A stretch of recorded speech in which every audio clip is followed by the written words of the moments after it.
Olá, queridos irmãos, a graça e a paz do nosso Senhor e Salvador Jesus Cristo. Hoje eu estou aqui para comentar mais uma lição da revista da Escola Bíblica Dominical, da editora Betel. Nós estamos tratando sobre ordenanças bíblicas. Fiquei um tempo sem gravar devido a motivos de saúde, mas nós já estamos de volta e hoje nós vamos tratar acerca da ordenança quanto à contribuição financeira.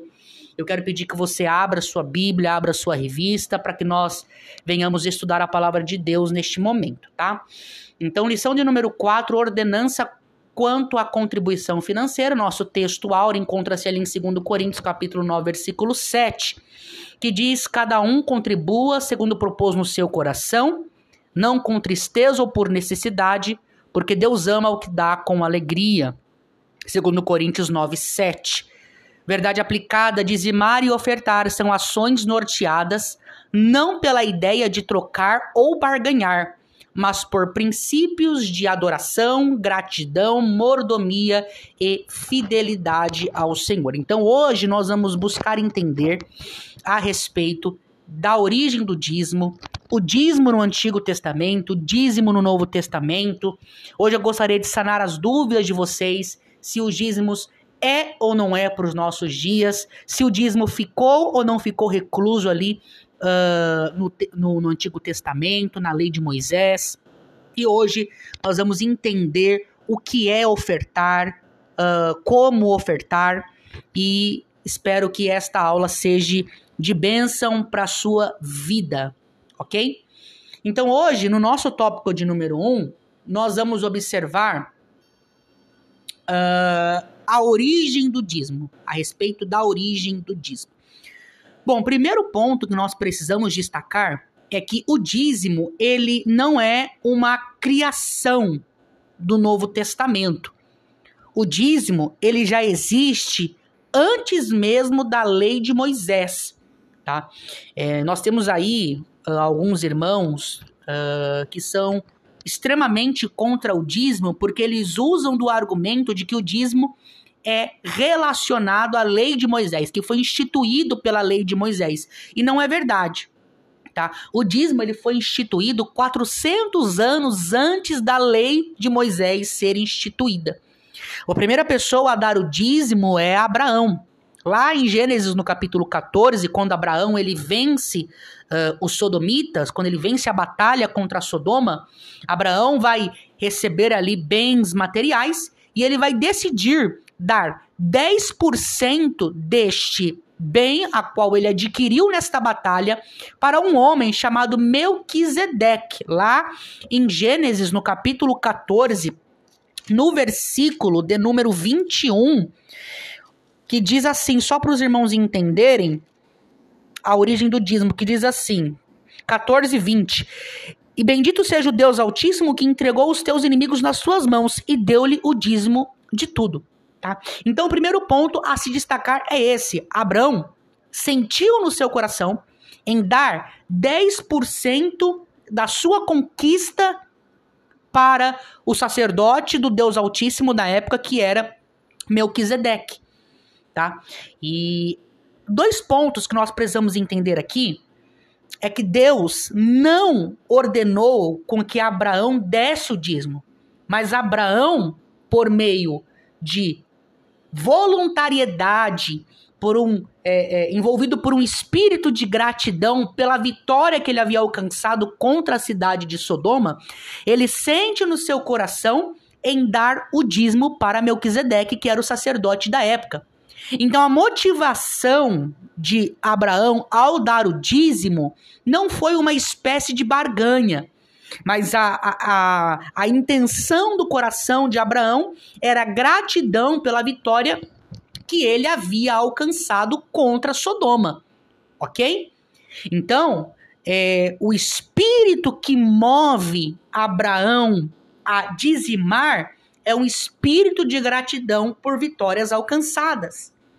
Tá? Então, quando nós damos o dízimo, se o nosso coração não estiver tomado por um espírito de gratidão, nós não estamos dando dízimo da forma correta, ok?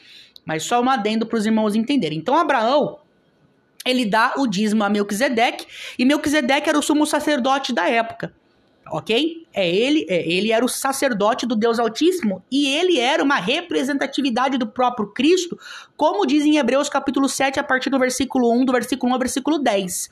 Ele era um tipo de Cristo, ok? 400 anos depois, Deus institui o dízimo na lei. O dízimo agora passa a ser obrigatório para o povo de Israel. E por que Deus institui o dízimo como um rito obrigatório para o povo de Israel? Para que o povo de Israel viesse trazer alguma espécie de sustentação para os descendentes da tribo de Levi. Por quê? A tribo de Levi eram aqueles que eram responsáveis primeiro pela manutenção do templo, pelo cuidado do templo, pelo cuidado com a arca, pelos sacerdotes que ofereciam sacrifícios, e esses homens não podiam trabalhar. Esses homens dedicavam a sua vida exclusivamente para o serviço de Deus. Por isso, Deus institui o dízimo como um meio desses homens se sustentarem, ok? E o apóstolo Paulo, partindo deste mesmo pressuposto, a respeito do sustento dos sacerdotes e dos levitas no Antigo Testamento, ele vai usar esse mesmo pressuposto a respeito dos obreiros de Deus no Novo Testamento. Então, por que o apóstolo Paulo aconselha os dízimos e as ofertas? Para que os obreiros viessem ser sustentados. Porque na visão do apóstolo Paulo, aqueles obreiros que dedicavam-se integralmente à obra de Deus mereciam um salário digno, mereciam ser amparado pelos irmãos. Então, Paulo parte desse mesmo pressuposto que Moisés partiu ao trazer uma espécie de sustentação para os sacerdotes e levitas no Antigo Testamento, ok? Então, recapitulando, o dízimo ele começa com Abraão, passa para Isaac e passa para Jacó. Então, Abraão, Isaac e Jacó dizimaram, ok? 400 anos depois, Deus oficializa por meio da lei de Moisés e o dízimo agora passa a ser obrigatório. E um dos objetivos do dízimo ser obrigatório é para que a tribo de Levi viesse ter sustento, viesse ter como se sustentar, ok? Então nós já falamos aqui a respeito da origem do dízimo e agora nós trataremos ainda um pouco mais sobre o dízimo no Antigo Testamento. Inclusive eu já gostaria de fazer uma indicação de um livro. Esse livro, Dízimos e Ofertas São para Hoje, é um livro do reverendo Hernandes Dias Lopes, junto com o reverendo Arival Dias Casimiro, que é a pastora ali da Igreja Presbiteriana de Pinheiros, uma grande referência em implantação de igrejas e obra missionária. E eles trazem essa verdade acerca do dízimo de modo muito fácil, de modo muito simples. Então, a maioria da nossa aula de hoje foi tirado dessa obra maravilhosa do reverendo Hernandes e do reverendo Arival, ok? Vamos lá. Algumas pessoas, para não dizimarem, acabam assumindo alguns argumentos que não condizem com as escrituras. Por exemplo, o primeiro argumento: o dízimo faz parte da lei cerimonial e foi abolida com a cruz. Logo, estou desobrigado a ser dizimista. E como que a gente responde essa crítica? Nós respondemos essa crítica de modo muito simples, tá? O dízimo, ele é uma realidade no Antigo Testamento, ele é uma realidade nos livros históricos, nos livros poéticos, nos livros proféticos. Se você for verificar, por exemplo, lá no livro do profeta Ageu, nós vamos falar com mais profundidade mais pra frente, Deus chama a atenção do povo de Israel, porque o povo de Israel estava vivendo em suas casas luxuosas e estavam deixando o templo em ruínas, não estavam se preocupando com a manutenção do templo, tá? Então, o profeta Ageu vai conclamar para que o povo se levante, oferte e trabalhe pela reconstrução do templo que havia sido destruído por Nabucodonosor.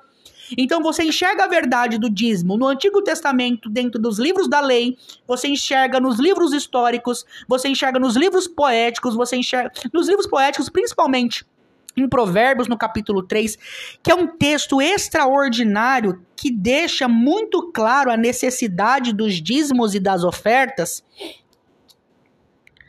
Dá só uma olhada em Provérbios, capítulo 3, versos 9 e 10. Honra o Senhor com a tua fazenda e com as primícias da tua renda. Tá? Então, o que são dízimo? O dízimo e a oferta não é basicamente aquilo que sobra da sua renda. Perceba que Salomão diz aqui em Provérbios capítulo 3, versículo de número 9, primeiro, que o dízimo, ele é uma espécie de honrar ao Senhor, de adorar ao Senhor. Ok? Então, quando nós estamos no culto e o pastor diz, meus irmãos, agora vamos adorar ao Senhor com as nossas ofertas. É basicamente isso que Salomão está dizendo aqui em Provérbios capítulo 3, versículo 9. Que o dízimo é uma forma de honrar ao Senhor, é uma forma de adorar ao Senhor. E olha o que Salomão diz aqui. Honra ao Senhor com a tua fazenda. Fazenda aqui é bens, é dinheiro, ok? E com as primícias. O que é primícia? Primícia é primeiro. Então, como nós sabemos se nós estamos adorando a Deus de verdade? Quando nós entregamos a nossa primícia ao Senhor. Porque quando nós estamos entregando a primícia ao Senhor, automaticamente nós estamos dizendo que o Senhor é o primeiro na nossa vida. Que o Senhor, ele tem a prioridade na nossa vida, ok? Então é isso que Salomão está dizendo, que quando nós entregamos o nosso primeiro ao Senhor, nós estamos adorando ao Senhor. Isso está lá em Provérbios capítulo 3, versículo 9, olha o que diz o 10. E se encherão os teus celeiros abundantemente, e transbordarão de mosto os teus lagares. Então, quando nós honramos ao Senhor com as nossas primícias, quando nós dizemos a Deus que Ele é mais importante do que o dinheiro que nós temos, Ele nos abençoa. Isso não é barganha. Isso é plantar e colher. Porque barganha é o contrário. Barganha é o seguinte: ó Senhor, eu vou te dar, mas eu quero receber mais em troca. Isso é barganha. Agora, honrar ao Senhor com as nossas primícias, sem esperar receber nada, automaticamente as bênçãos vão despencar sobre você, porque você está cumprindo o mandamento. E quando nós cumprimos o mandamento, nós somos honrados por Deus por isso.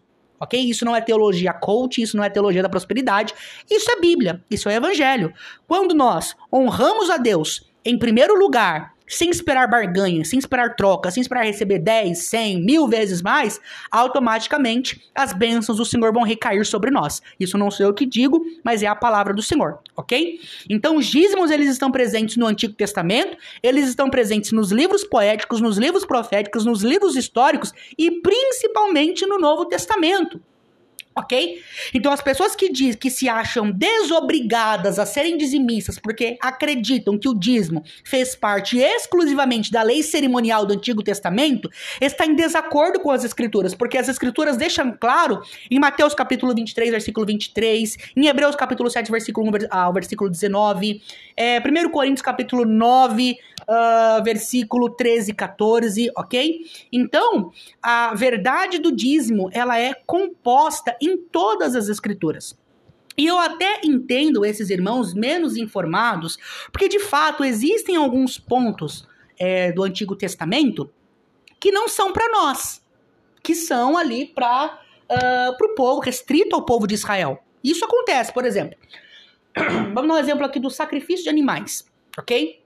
Hoje em dia, hoje nós não sacrificamos mais animais. Por quê? Porque quando Cristo morre na cruz, ele substitui os cordeiros que eram oferecidos pelos sacerdotes do Antigo Testamento. Então hoje nós não precisamos mais de cordeiros, porque o nosso supremo cordeiro, que é Cristo, morreu em nosso lugar.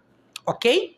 Então, de fato, existem alguns temas do Antigo Testamento que não servem para nós, igreja do século XXI, porque ficaram restritos ali ao tempo do povo de Israel, era restrito àquela nação, era restrito àquele povo, mas não é o caso do dízimo. Como nós sabemos que uma doutrina do Antigo Testamento é válida é válida para os nossos dias?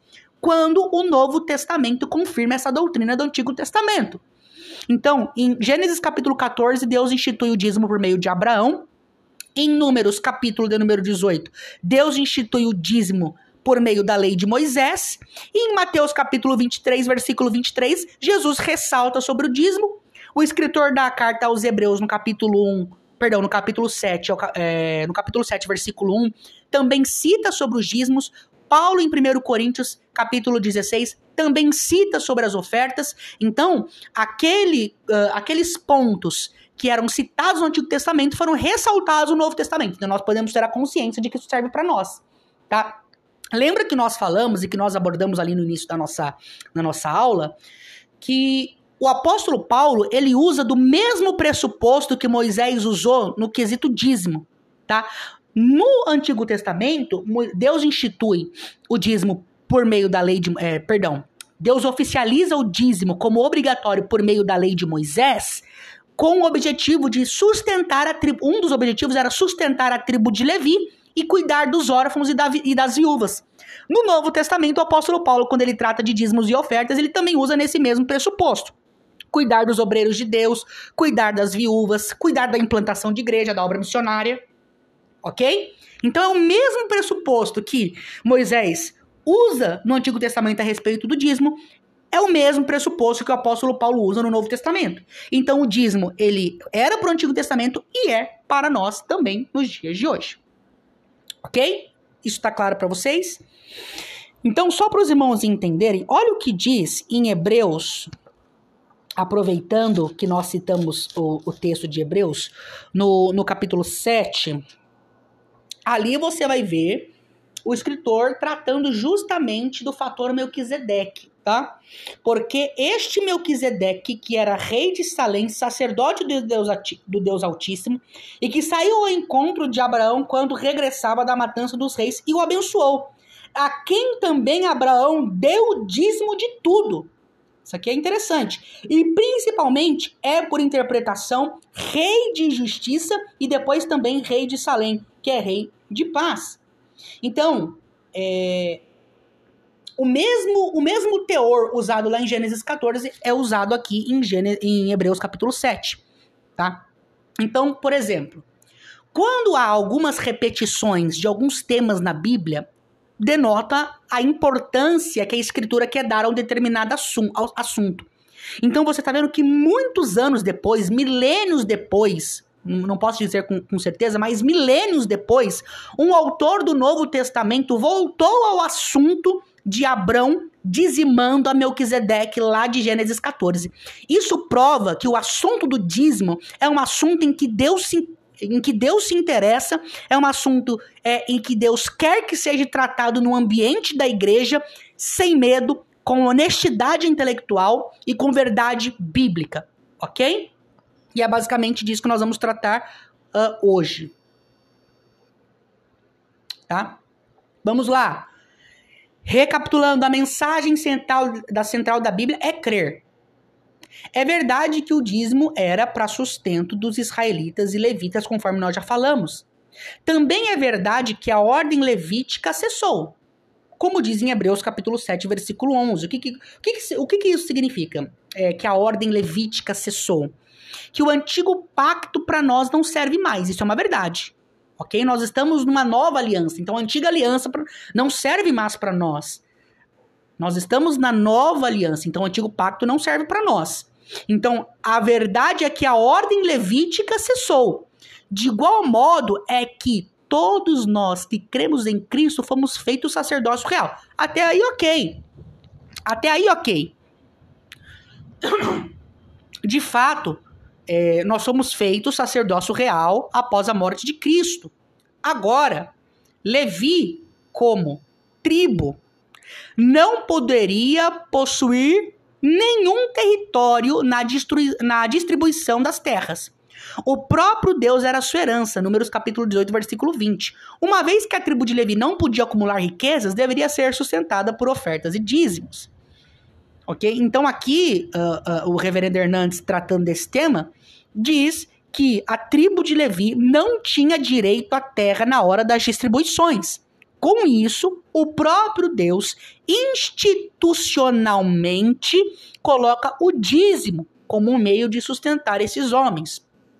Assim, também, como a viúva, o órfão e o estrangeiro eram recomendados aos cuidados do povo de Deus. Então o dízimo, além de servir como sustento àqueles homens da tribo de Levi que não tinham direito de ter terras por cuidarem exclusivamente das coisas de Deus, possuíam o direito de serem sustentados pelo povo de Deus. Da mesma forma, os órfãos e as viúvas tinham o direito de serem sustentados e supridos pelo povo de Deus. Olha só em Deuteronômio, no capítulo de número 14, no versículo de número 29. Então virá o levita, pois nem parte nem herança tem contigo. E o estrangeiro e o órfão e a viúva que estão dentro das tuas portas e comerão, fartar-se-ão, para que o Senhor teu Deus te abençoe em toda a obra das tuas mãos que fizeres. Ok? Deuteronômio capítulo 14, versículo 29 disse que os oficiais do templo, levitas e sacerdotes, e os órfãos e viúvas deveriam ser cuidados. E o texto diz que eles não só deveriam ser cuidados, como eles deveriam se fartar. Eles deveriam ser completamente satisfeitos por meio da oferta e por meio do dízimo do povo de Israel. Então era obrigação do povo de Deus sustentar aqueles que tinham necessidade, tanto o sacerdote, quanto o levita, quanto os órfãos e as viúvas. E você percebe que não era uma coisinha pouquinha, não. Ó, tá só que tá... Geralmente isso acontece em culto de primícia, né? Por exemplo, lá na Santa Ceia, aqueles crentes pão duro, mão de vaca, né? E quando vai levar ali o quilo do alimento, já vi gente levar alimento vencido, já vi gente levar 1 quilo de sal, já vi gente... Enfim, levar coisas da pior qualidade. Mas não é isso que o texto aqui em Deuteronômio capítulo 14 está recomendando. O Deuteronômio capítulo 14 diz que o povo de Deus precisava ter todo o cuidado e toda a responsabilidade de cuidar dessas pessoas, de cuidar dos órfãos, de cuidar das viúvas, a ponto deles se fartar, a ponto deles não sentirem falta de nada, ok? E esse princípio, o apóstolo Pedro vai trazer para a igreja primitiva. Lá em Atos capítulo 6, nós vemos que a igreja primitiva, ela possuía um trabalho de obra social muito forte, a ponto de os discípulos, os apóstolos de Cristo não estarem dando conta das demandas da obra social. É aí que Pedro ordena que instituam-se diáconos, para que possam servir às mesas e cuidar dos órfãos e das viúvas, ok? Porque o trabalho dos órfãos e das viúvas era um trabalho social em que Deus prezava dentro da igreja. Só que Pedro e os apóstolos disseram, eu não posso deixar de pregar para servir as mesas. Por isso, levantem entre vós homens cheios do Espírito Santo que cumpram esse trabalho da assistência social. Ok?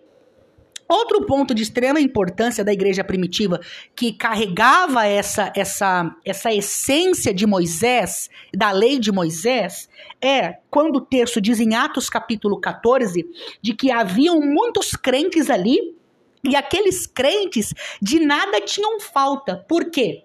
Porque a igreja supria as necessidades daqueles que precisavam. Gente, que coisa gloriosa. Que coisa gloriosa. Esse é um dos objetivos dos dízimos e das ofertas. O grande problema é que no século XXI nós vemos muitas pessoas, muitos falsos líderes, muitos falsos profetas, muitos falsos pastores que se locupletam da fé alheia, que tiram a lã da ovelha, não com o objetivo de sustentar a obra missionária, não com o objetivo de cuidar das viúvas, não com o objetivo de cuidar dos órfãos, não com o objetivo de sustentar, ajudar aquele irmãozinho que está necessitado, não, mas com o objetivo de enriquecer. Mas esse não é o objetivo dos dízimos e das ofertas. A Bíblia diz em Atos capítulo 14 que os crentes não tinham necessidade de nada, porque quando havia alguém com alguma espécie de necessidade dentro da igreja, os irmãos se uniam e supriam aquela necessidade. E é isso que também é instituído na lei de Moisés, em Deuteronômio capítulo 14, versículo 29. Que os órfãos, viúvas e os oficiais do templo deveriam entrar e comer a ponto de se fartar. a ponto de se satisfazer.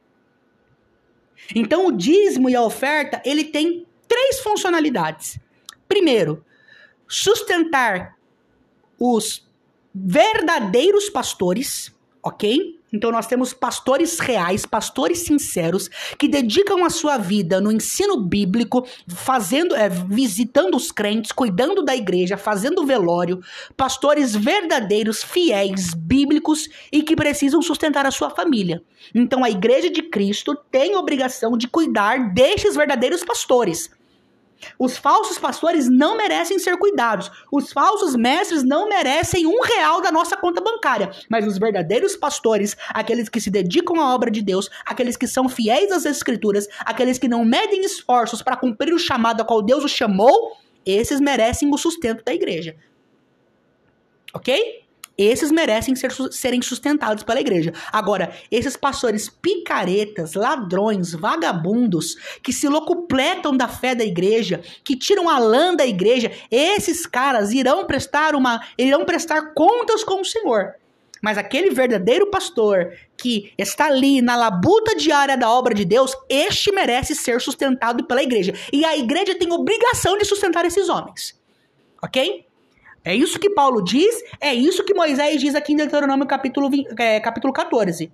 A igreja de Cristo tem a obrigação de sustentar os verdadeiros pastores e tem a obrigação de sustentar aqueles que precisam. Aqueles que estão passando por necessidade, aqueles que estão passando por momentos de dificuldade, de desemprego. A igreja tem por obrigação ajudar essas famílias, ajudar essas pessoas. É isso que a Escritura diz. Agora, falso pastor não merece R$1 da nossa conta bancária. Ok? Tá claro para vocês? Espero que sim. Espero que sim. Vamos lá, vamos dar sequência. Essa é a origem do dízimo. Conversamos que a origem do dízimo tem origem nos patriarcas. Ok?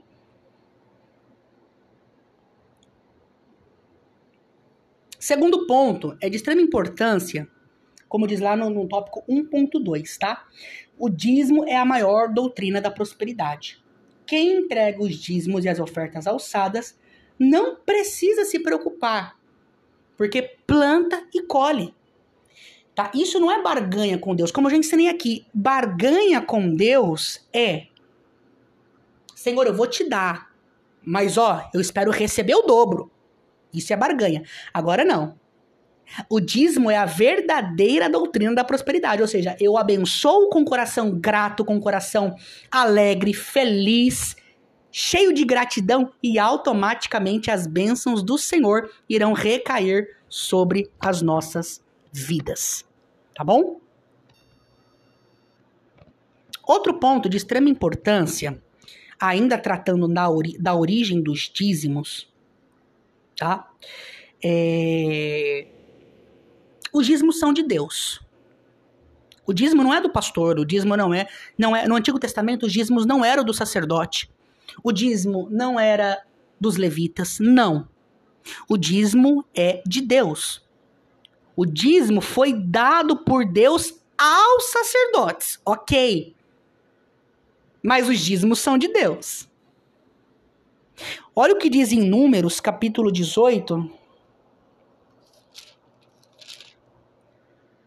versículo de número 8. Disse mais o Senhor a Arão: e eu eis que tenho dado a guarda das minhas ofertas alçadas, com todas as coisas santas dos filhos de Israel, por causa da unção, as tenho dado a ti e a teus filhos por estatuto perpétuo. Então, primeiro, o dízimo é de quem? O dízimo é de Deus. Agora, Deus decidiu dar estes dízimos à descendência de Arão, que são os levitas, que são os sacerdotes. Ok? Mas o primeiro ponto que a gente tem que entender é que os dízimos pertencem ao Senhor. Então, quando você dizima na casa de Deus, você tem que ter essa consciência. Eu não estou dando a homens, eu estou dando a Deus. É de Deus. Ok? Então, as primícias que eram de Deus, eles deu a Arão. O dízimo não era do povo, nem dos levitas, mas de Deus. O dízimo será santo ao Senhor, como diz em Levíticos capítulo 27, versículo 32. Por que que o Senhor decidiu dar os dízimos à descendência de Arão? Eu já disse aqui, mas eu vou aprofundar. Porque Arão não tinha herança entre as tribos. Deus lhe disse, isso lá em Números capítulo 18. Deixa eu ver, é isso mesmo. Números 18, versículo 20. E disse mais, aos filhos de Levi, dei todos os dízimos em Israel por herança, pelo serviço que presta, serviço da tenda da congregação. Gente, isso aqui é poderoso. Isso aqui você vai entender, você vai glorificar onde você está. O Senhor decidiu dar o dízimo para a descendência de Arão, por quê? Primeiro, porque eles não tinham direito à herança, conforme eu havia citado no início da aula, mas tem outro motivo. Olha o que diz aí. Versículo 20 de Números no capítulo 18. Porque Arão não tinha herança entre as tribos, Deus lhe disse, eu sou a tua porção e a tua herança no meio dos filhos de Israel. E disse mais, aos filhos de Levi, dei todos os dízimos em Israel por herança e pelo serviço que prestam. Ou seja, Deus decidiu dar o dízimo que a ele pertencia, a família e a descendência de Arão, porque a família e a descendência de Arão trabalhavam. Ou seja, quem trabalha merece ser sustentado. Simples assim. Agora, esses pastores que só querem saber de sentar na sua cadeirinha de pastor, mas não trabalham por Cristo, não trabalham pelo Evangelho, não cumprem com excelência o seu chamado pastoral, não visitam as ovelhas, não amam as ovelhas, só está ali por conta das suas prebendas pastorais, só estão ali por conta do salário que recebe, só estão ali por conta do plano de saúde pago pela convenção, só estão ali não por amor às almas, não trabalham, não evangelizam, não preparam um sermão com decência, não trabalham, não fazem nada. Esses não merecem ser sustentados pela igreja. O Senhor decidiu dar o dízimo que a ele pertencia, versículo 20 do capítulo 18, porque eles trabalhavam.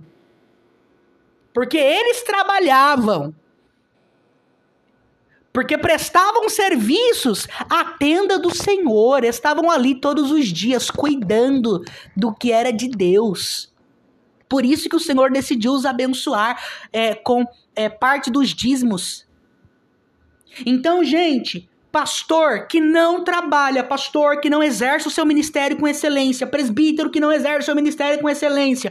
O que é exercer o ministério com excelência? Não trabalha, é sustentado pela igreja, tem que preparar um bom sermão, tem que fazer visita, tem que estar no evangelismo, tem que amar as almas, tem que fazer velório, tem que fazer casamento, tem que estar ali a serviço do Senhor a hora que for necessário. Agora, se não cumprem com excelência os requisitos que um pastor, um líder deve cumprir, não merece ser sustentado pela igreja. Por quê? Porque Deus só abençoa aquele que trabalha não come. A Bíblia diz que aquele que não trabalha não é digno nem de comer. Ele não pode comer. É isso que a Escritura diz. A Bíblia diz que o trabalhador é digno do seu salário. Então, se nós temos alguém, um pastor, que só aparece no domingo, senta ali na sua cadeira bonitona, vai embora, não cumprem com seus ofícios, não prepara um bom sermão, não tem uma vida de oração, não faz velório, não faz nada, esse não merece ser sustentado pela igreja. Não merece. Não merece. Deus decidiu abençoar a nação de Israel. Por quê? Deus decidiu abençoar a tribo de Levi. Por quê? Porque trabalhavam e dedicavam-se ao serviço de Deus. Que coisa gloriosa, gente. Isso quer dizer que Deus não tem negócio com preguiçoso. Inclusive, Salomão diz, vai ter com a formiga, ó preguiçoso. Deus não tem negócio com preguiçoso. Aquele que é preguiçoso não é digno nem de comer, nem do arroz e feijão que come. Ok? É isso que a Escritura diz. A gente ainda está tratando sobre o dízimo do Antigo Testamento, tá? A gente está tratando ali sobre a origem do dízimo, o objetivo do dízimo no Antigo Testamento, tópico de número 1. Dizimar é a maior doutrina da prosperidade, que nós já falamos aqui. Olha o que diz aqui. As bênçãos do Senhor é concedida para quem é fiel com a sua obra. Isso não é uma troca. Isso é plantar e colher. Não adianta você querer colher aquilo que você não plantou. Aí entra naquilo que eu falei pra vocês. Você não colocará os seus recursos em sacos furados. Ageu capítulo 1, versículo 6. Deus, através do profeta Ageu, repreende o povo de Israel. Por que Deus repreende o povo de Israel por meio de Ageu, lá em Ageu capítulo 1? Olha o que diz o texto em Ageu capítulo 1, versículo 4. E para vós, tempo de habitardes nas vossas casas estucadas, e esta casa há de ficar deserta? Ora, pois assim diz o Senhor dos Exércitos, aplicai os vossos corações aos vossos caminhos, senão nada dará certo. Será servo do dinheiro, será amante do dinheiro, será escravo do dinheiro. Então agora Deus, em Ageu capítulo 1, versículo 4, após a destruição do templo que Salomão havia construído, Nabucodonosor vai lá, destrói o templo e agora o templo está em ruínas. Só que aí o povo começou a se levantar e ao invés de trabalhar pela reconstrução do templo, eles agora decidem construir casas para si. Não há problema em construir casa para si. Mas o que eles fizeram? Construíram casas para si e a Bíblia diz que eram casas forradas, ou seja, boas casas, com bons materiais. Ou seja, usaram o que havia de melhor na construtora da época para construir as suas casas. Enquanto o templo de Deus estava em ruínas. Esqueceram do templo de Deus, esqueceram das coisas de Deus. Aí Deus levanta o profeta Ageu para dizer que eles precisavam despertar, que eles precisavam ofertar, que eles precisavam trabalhar para que o templo de Deus viesse a ser reconstruído. Queridos, quando nós investimos, não é pecado nós investirmos na nossa casa, não é pecado nós investirmos no nosso bem-estar, não é pecado nós investirmos no nosso conforto, mas às vezes nós fazemos de tudo para nós, nós temos as melhores casas para nós, os melhores carros para nós, os melhores salários são para nós e para os outros, e para a igreja e para a obra do Senhor. Quando nós vamos fazer algo para Deus, é o pior. Acabei de dar um exemplo para vocês ali a respeito do culto de Santa Ceia, que a gente leva ali o quilo para as famílias carentes. Eu já vi pessoas levarem comida vencida, comida da mais barata, fubá. Não tem problema, eu adoro fubá, mas qual família que só sobrevive com fubá? Então por que para nós tem que ser o melhor e para o outro e para a igreja tem que ser o pior, tem que ser a pior oferta, tem que ser a pior qualidade, o pior material? Por quê? Quando nós fazemos isso, nós estamos dizendo quem é o nosso Deus. E não é o Senhor dos Exércitos, é Mamão, é o dinheiro.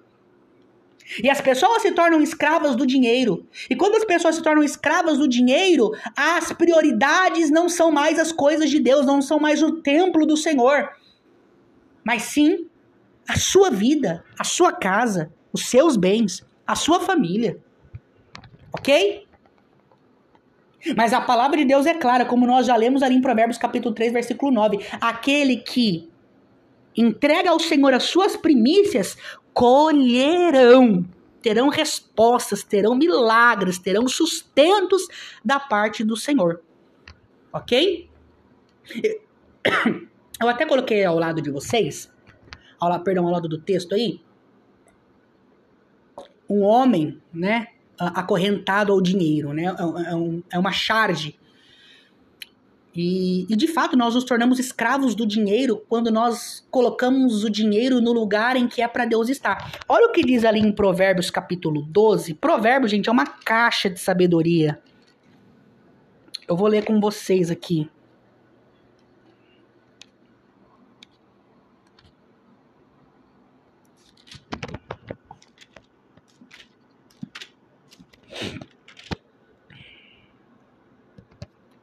Aqui, ó, 12:9. Melhor é o que se estima em pouco. Peraí que eu não tô enxergando, tô ficando cego. Melhor é o que se estima em pouco e em servos do que o que se honra a si mesmo tem falta de pão. Eu não estou enxergando. Peraí, deixa eu acender aqui a luz que tá escuro aqui. Aqui, vamos lá, agora vai dar. Pra ler direitinho, aqui ó. Provérbios 12, 9. Melhor é o que se estima em pouco e tem servos, do que o que se honra a si mesmo e tem falta de pão. Ok? Então, o amor ao dinheiro nos faz escravos dele. Ofertas para manutenção do templo foi o que nós falamos aqui. É o que Deus levanta o povo de Israel por meio do profeta Ageu para que eles invistam recurso na construção do templo. Por quê? Porque eles estavam investindo seus recursos na construção de casas luxuosas para si. Mas agora, por meio de Ageu, Deus os chama para que eles venham levantar recursos para a construção do templo. Agora o dízimo no Novo Testamento, isso é importante, gente. É por quê? Qual é o argumento que algumas pessoas usam para não dizimar? Eu disse lá no início da aula. É o seguinte. Eu não vou dizimar porque o dízimo é do Antigo Testamento. Mas Jesus falou sobre o dízimo. A palavra dízimo no Novo Testamento aparece cerca de 7 vezes. Se aparecesse uma vez já era mais que suficiente. Eu não entendo essas pessoas que só querem ficar com aquilo que quer na Bíblia. Olha lá em Mateus capítulo 23. Quando Jesus vai falar acerca dos dízimos dos fariseus. Aqui Jesus vai falar da intenção do coração ao dizimar. Olha aqui em Mateus 23, 23. Evangelho de Mateus, capítulo 23, verso 23, que diz: Ai de vós, escribas e fariseus, hipócritas, pois que dizimais da hortelã, do endro, do endro e do caminho, e desprezai o mais importante da lei, o juízo, a misericórdia e a fé. Deveis, porém, fazer estas coisas e não omitir aquelas. Então, primeiro, nós temos os fariseus e os escribas que dizimavam de tudo que tinham, mas esqueciam-se do mais importante, da misericórdia, da justiça e da fé. Então, os fariseus, eles enxergavam o dízimo não como um meio de gratidão e de sustento dos mais pobres, mas eles enxergavam o dízimo como algo que traria algum benefício a eles, a ponto deles se tornarem superiores às outras pessoas. Então, o fato deles darem o dízimo fazia deles alguém extremamente importante na sociedade. Faziam alguém extremamente importante nas redondezas. Aí Jesus chama a atenção. Ai de vocês, escribas e fariseus, que dão o dízimo da hortelã, do endro e de tudo que passa na mão de vocês, mas vocês estão esquecendo do principal, que é a fé, que é a misericórdia, que é a justiça. O que ele está dizendo? O teu dízimo pode ser alto, pode ser imponente, pode ser importante, mas se não acompanhado da fé, da justiça, da misericórdia, não presta. É isso que Jesus diz. Aí algumas pessoas que não sabem fazer uma exegese correta do texto, para negar que o dízimo é uma prática do Antigo Testamento, aqui está dizendo, não, porque Jesus está dizendo que eles estavam dando dízimo, mas não era o dízimo que ele queria. Era a misericórdia, a justiça e a fé. Não é isso que o texto diz. O texto diz que Jesus queria as duas coisas. Queriam que eles dessem o dízimo com a intenção correta. Jesus queria que eles dessem o dízimo, mas que praticassem a misericórdia. Jesus queria que eles dessem o dízimo, mas praticassem a fé, mas praticassem a justiça. Inclusive, o texto diz aqui na parte C do versículo, Mateus capítulo 23, versículo 23.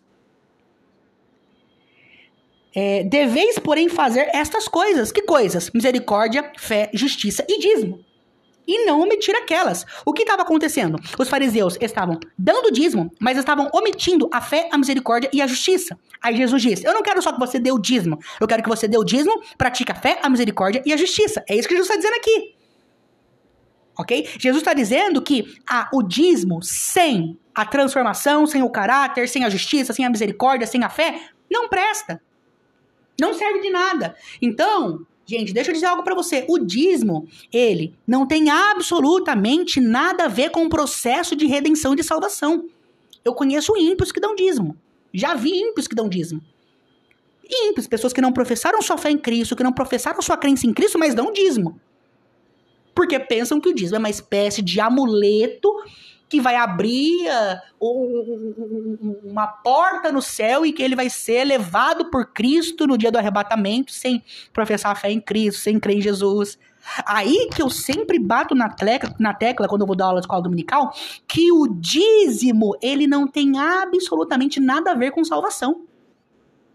Você pode ser alguém que é salvo em Jesus, mas não dá o dízimo. E você pode ser alguém que dá o dízimo, mas não é salvo em Jesus. Porque o que salva é a fé em Cristo. E a fé em Cristo gera em nós frutos de misericórdia e fé. Perdão, misericórdia e justiça. Então, se nós não temos o fruto da fé, da misericórdia e da justiça, mas damos o dízimo, nós somos alguém perdido, nós somos ímpios. Nós somos ímpios colaborando com a obra. Porque dízimo não tem absolutamente nada a ver com salvação. Aí você entra nessas seitas neopentecostais que dizem que para você ser salvo, você tem que dar dízimo, você tem que dar oferta. Isso é uma mentira do Satanás. Você pode ser um crente e não dar o dízimo. Mas você pode também ser um ímpio e dar o dízimo. Porque dízimo não tem absolutamente nada a ver com salvação, redenção e profissão de fé. Ok? É isso que Jesus está dizendo. Aí, Jesus cita também sobre isso, gente, é o tópico 1.3, tá? Da nossa revista, o tópico 1.3. O que Jesus diz a respeito do dízimo. Aí, em Lucas, capítulo 11, versículo de número 42.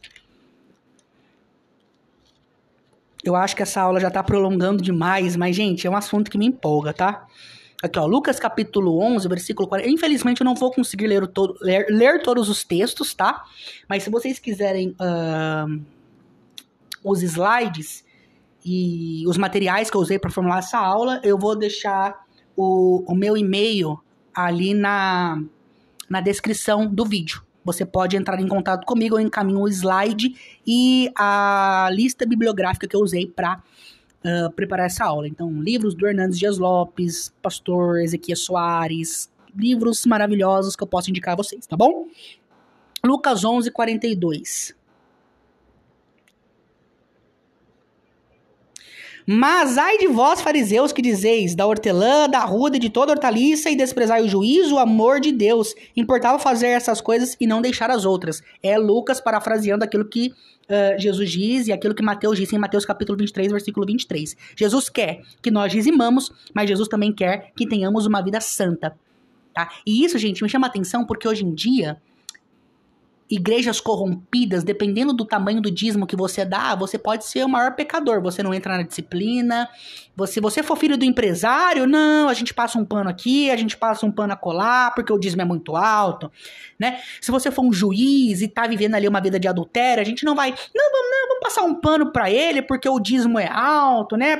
Então esses pastores que são reféns do dízimo de pessoas importantes, são falsos mestres, falsos pastores e amam mais ao dinheiro do que a Deus. Tá? Então Jesus, ele fala com os homens mais importantes da época, que são os fariseus, e dizem, eu não quero saber se vocês estão dando dízimo da hortelã, eu não quero saber de nada, eu quero saber se vocês estão dando em justiça, em amor, em bondade e em misericórdia. Se não estão dando, não quero saber, vocês estão errados e vão pro inferno. Ok? Aí hoje, tem os passapanistas, né, como diz o pastor Walter Reggiani, tem os passapanistas que dizem, não, é filho do empresário, vamos deixar passar, né? O dízimo é alto. Não, é filho do juiz, é filho do médico, vamos deixar passar, né? O dízimo alto. Não, vamos passar um paninho aqui pro pecado, pro adultério, pra fornicação, pra homossexualidade. Aí, acabam se tornando aquilo que nós citamos lá no início, escravos do dinheiro.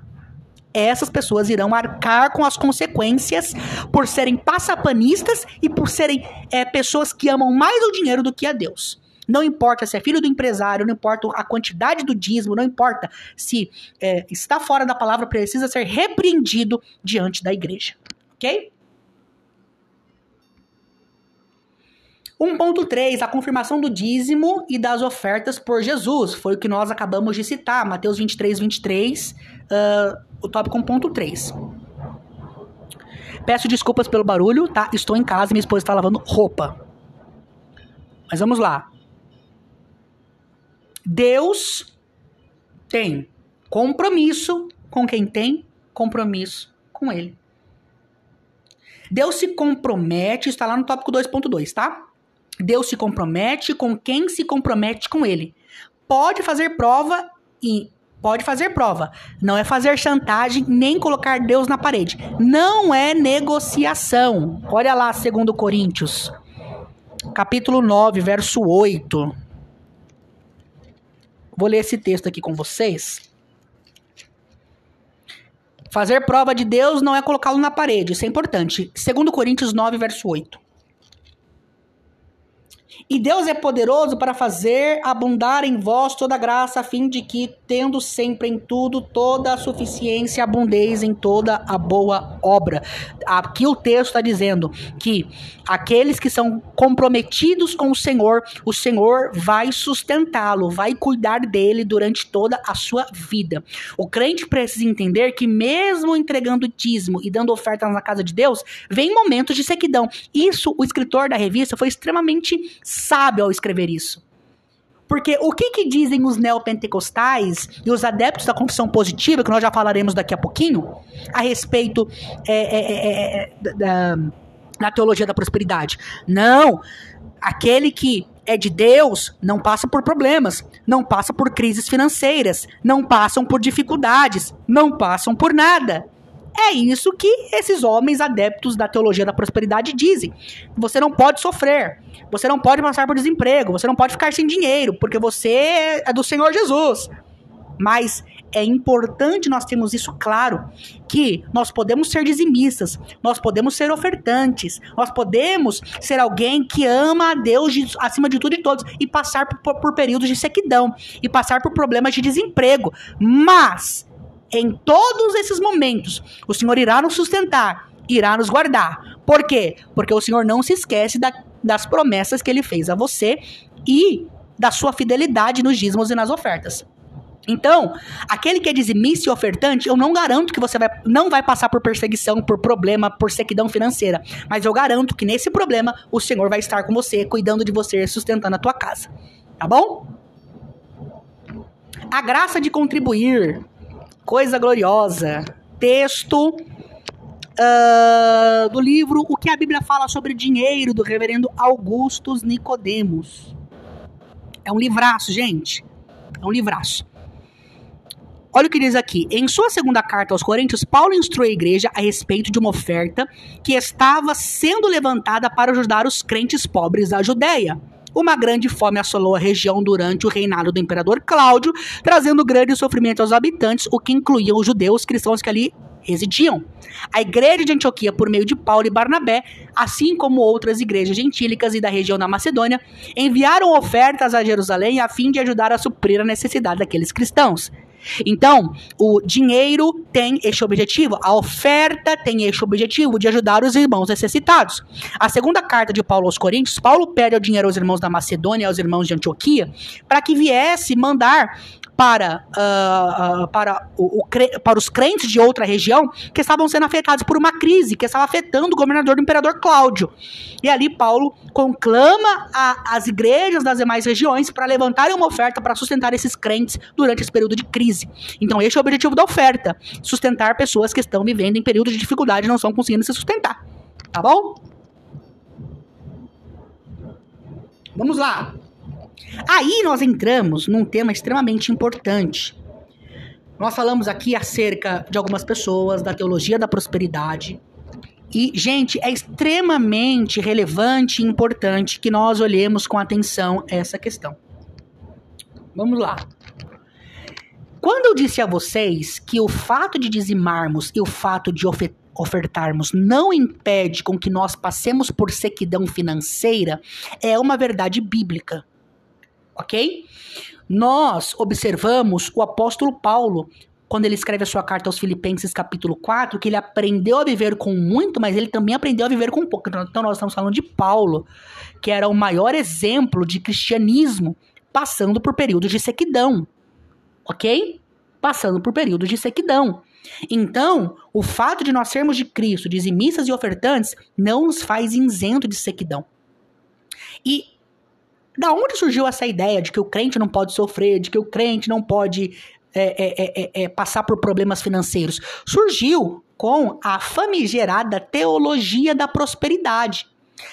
E a teologia da prosperidade, ela começa com esse carinha aí, que você tá vendo, chamado Esek William Kenyon.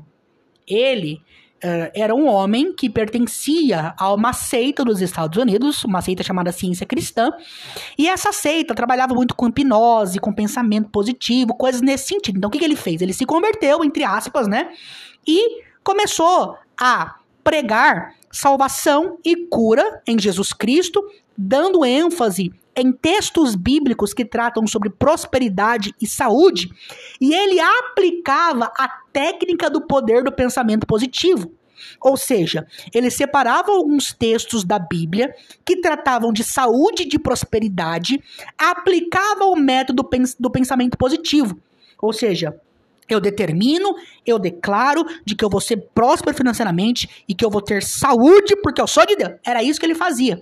E aí que deu-se início à confissão positiva. A confissão positiva é justamente isso. É quando você decreta, é quando você declara no lugar de Deus. Eu declaro de que eu vou ter saúde. Eu decreto de que eu nunca vou passar por problema financeiro. Isso seria basicamente isso, ok? Então foi esse homem que deu o start inicial da confissão positiva, que deu início à teologia da prosperidade. Kenyon e sua influência. Kenyon, ele influenciou alguns homens como esses que vocês estão vendo. Kenneth Reagan, que é esse primeiro que vocês estão vendo aí. Segundo, Kenneth Copeland. Kenneth Copeland é esse cara assustador que você tá vendo aí, de olhos verdes. Esse cara é assustador. Eu olho pra ele, eu tenho medo, tá? Don Gossett e Charles Capps, entre outros, tá? Do movimento chamado Palavra da Fé. Esse movimento Palavra da Fé é o movimento dos Estados Unidos, adepto da confissão positiva de Kenyon. E Kenyon, os escritos de Kenyon, os livros de Kenyon influenciaram esses 4 homens e outros adeptos da confissão positiva, membros da Palavra da Fé. E esses homens, eles trouxeram uma teologia diabólica, teologia essa que diz que você não pode sofrer, que você, sendo crente em Jesus, não pode passar por problema financeiro, não pode passar por problema na saúde, sendo que a Bíblia nunca disse isso. A senhora Gloria Copeland, que é a esposa desse aqui, Kenneth Copeland, ela diz o seguinte, aí ó, tens um título de propriedade para a prosperidade. Jesus comprou e pagou por tua prosperidade, tal como pagou por tua salvação. Essa propriedade já te pertence. Então, o que essa senhora, que é a Gloria Copeland, essa senhora distinta, que é esposa daquele segundo homem assustador, o Kenneth Copeland, ela diz que o sacrifício de Cristo não teve o objetivo somente de nos salvar, mas teve o objetivo também de nos fazer prósperos. É isso que ela está dizendo aqui. Ela está dizendo que o Senhor Jesus comprou a nossa prosperidade. Então, quando ele morre na cruz, ele não morre para nos trazer redenção de pecado, para nos trazer a salvação. Ele não morre só para isso. Ele morre também para nos trazer prosperidade financeira. E isso é uma heresia da braba. Uma heresia terrível. Por quê? O objetivo de Jesus nunca foi nos trazer prosperidade financeira, mas o objetivo de Jesus foi nos trazer a redenção da nossa alma por meio da salvação que há nele por meio da fé. Então essa senhora está dizendo que o sacrifício de Jesus teve 2 objetivos: salvar a nossa alma, nos trazer a salvação do céu e também nos fazer prósperos na terra. E esse não foi em nenhum momento o objetivo central de Jesus. O objetivo central de Jesus não foi nos enriquecer e não foi nos dar saúde. Jesus, quando curou, quando deu saúde, não fazia isso como algo que iria salvar aquela pessoa. Jesus usava os milagres e as curas com o objetivo de trazer aquelas pessoas para ele, para que ele pudesse salvar, converter os seus corações. Então você vê isso, por exemplo, no caso do cego Bartimeu. Jesus cura o cego Bartimeu e logo em seguida o cego Bartimeu começa a o seguir, ok? Então o objetivo ele fez milagre como consequência da sua mensagem de redenção e de reino de Deus. Mas o seu objetivo não é fazer milagres. O objetivo de Jesus ao encarnar é justamente fazer com que nós sejamos salvos e não que nós sejamos prósperos financeiramente. Então essa senhora está equivocada. Então essa é uma marca da teologia da prosperidade. Obviamente eu não vou conseguir me aprofundar nesse tema, mas eu prometo fazer um outro vídeo a respeito da teologia da prosperidade, mas é só para os irmãos entenderem, ok? É só para os irmãos entenderem que existem os dízimos e as ofertas, e o dízimo e as ofertas no Novo Testamento e no Antigo Testamento têm a mesma funcionalidade. Primeiro, funcionalidade de sustentar os oficiais da igreja. Segundo, sustentar os órfãos e as viúvas. Terceiro, manutenção do templo e implantação de igreja. Então, tudo que foge disso não é bíblico. Ok? Esses são os objetivos da oferta. E que mais que a Bíblia diz a respeito da oferta? Diz que se eu abençoar, eu vou ser abençoado. Se eu plantar, eu vou colher. Salomão disse em Provérbios 3, se eu honrar ao Senhor com as minhas primícias, os meus celeiros serão cheios, os meus lagares transbordarão. Esse é o ponto até onde a Bíblia vai a respeito de dízimo e oferta. Passou disso é heresia. Passou disso não presta. Então, de que você não pode, porque você dizima, porque você oferta, você não pode passar por tribulação, por sequidão, por desemprego, você não tem que aceitar, você tem que decretar. Tudo isso é doutrina de demônio, do Satanás, do cão. Tá bom? Então, seria basicamente isso. Eu espero que vocês tenham gostado da nossa aula e espero vocês na próxima, tá bom? Que Deus em Cristo abençoe a vida de vocês.